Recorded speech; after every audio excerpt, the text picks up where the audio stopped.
A generation of young people may never be able to own their own homes because of a grave housing crisis. Here's why.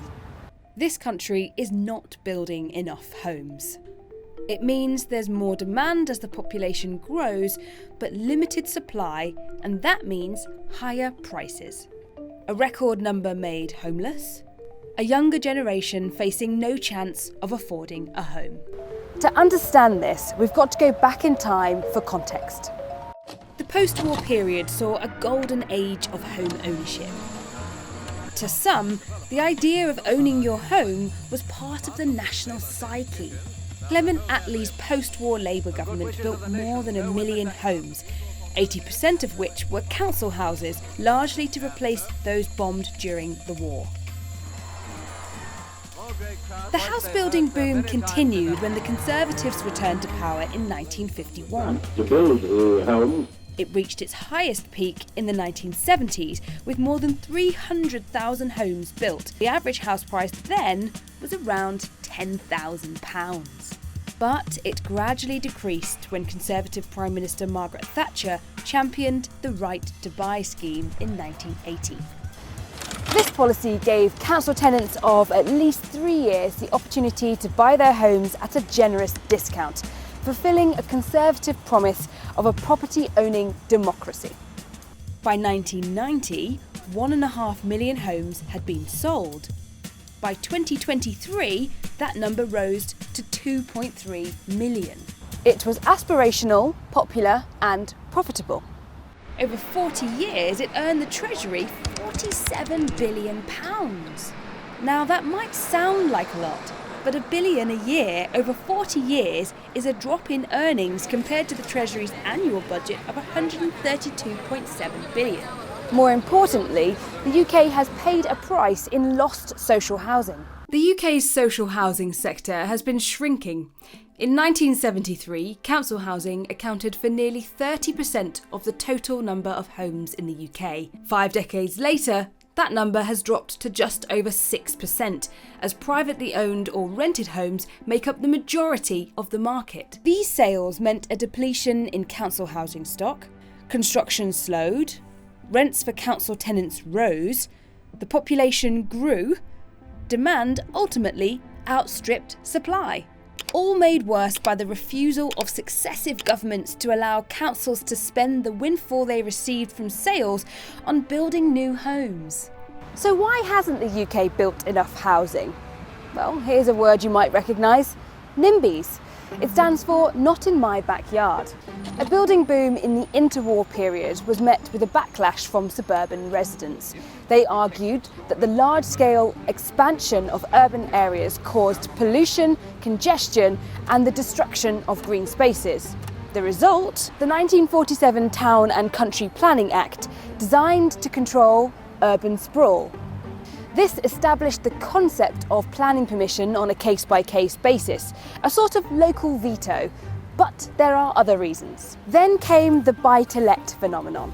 The 1988 Housing Act meant that many renters went on assured short-hold tenancies. This gave landlords and lenders more peace of mind around tenants leaving a property, and it also reduced rent regulation, meaning that landlords could charge whatever they liked for a property.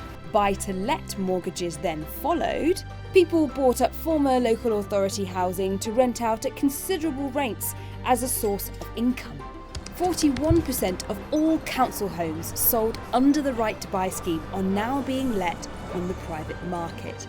At the same time, house prices have been rising faster than wages since the 1990s. The average price of a property in England and Wales is now more than 8 times the average salary. What's more, the chronic housing shortage has left 1.2 million people on waiting lists for local authority housing. And local councils are warning that they could potentially be facing bankruptcy as they are overspending their budgets on temporary accommodation like hostels and hotels instead of providing other services. In 2004, under the premiership of Tony Blair, Gordon Brown, then Chancellor, commissioned Kate Barker, a former Bank of England economist, to try to sort out housing supply. Her report laid out some of the problems and made policy recommendations like building many more homes and reforming the planning system, both of which are still massively relevant today. 21 years on, not much has changed. So what's happened since? A report published by the Home Builders Federation found that only 11 of the 36 recommendations in Barker's report are still in place today. And over those 20 plus years, there have been 16 housing secretaries, but not much progress. The latest is Deputy Prime Minister Angela Rayner, a former trade union representative who grew up on a council estate. Rayner benefited from the Right to Buy scheme when she bought her council house in 2007 with a 25% discount, making a reported £48,500 profit when selling it 8 years later, which some believe is just one example of the overall housing problem. The Deputy Prime Minister promised reform of the policy, but after reports that Right to Buy was to be axed, Ms Rayner told Sky News, "Far too many families at the moment are in temporary accommodation because we don't have social housing." So do you want it scrapped, or? I don't want Right to Buy scrapped. We're doing a consultation on it at the moment. I'm very clear that people should have the right to buy, but we can't have a situation where the taxpayers have invested in social housing, which we want to build a generation of social housing with the 1.5 million homes, but then I can't have them going out the back door at a very high discount where we can't replace them because we need social housing in this country. So what has the new government promised? This new Labour government has pledged an ambitious target of building 1.5 million homes in 5 years to deal with the critical shortage of housing. There can be fewer bigger priorities for us than preventing homelessness, one of the biggest pressures that you face.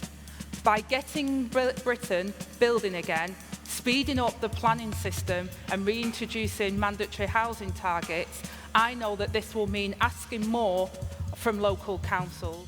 Research published last year by the Centre for Cities think tank showed that compared to the average European country, Britain today has a backlog of 4.3 million homes that are missing from the national housing market as they were never built, tracing the problem back to 1947. They say it would take at least half a century to fill that gap, even if the government's target of building 300,000 new homes a year was met. Tackling the problem sooner would require 442,000 homes to be built every year over the next 25 years, or 654,000 homes to be built every year over the next decade in England alone. So where does this leave us? Well, there's a big divide between older people who own property and younger people who don't. Owners versus forever renters. The haves versus the have-nots. In 2017, 35% of 25 to 34-year-olds were homeowners compared with 55% in 1997. In 2022, just 10% of homeowners in England were aged under 35. Meanwhile, the UK's renters, predominantly made up of the young, also known as Generation Rent, are spending an average of more than a third of their income on rent, while in many cities that rises to over 40%, outstripping the amount that could be spent on a monthly mortgage. Many are forced to move back in with their parents. According to the last census, taken 3 years ago, there were almost 5 million adults living with their families. So what is the solution, and is building more homes the answer? The pro-house building lobby, who call themselves YIMBYs, short for Yes in My Backyard, argue that building more housing stock will improve affordability. An increase in supply could meet demands and cause a fall in house prices, while also easing rents. It's a problem that successive governments have failed to solve, and now Labour is saying that it's going to get Britain building again. But can this government make that a reality for Generation Rent?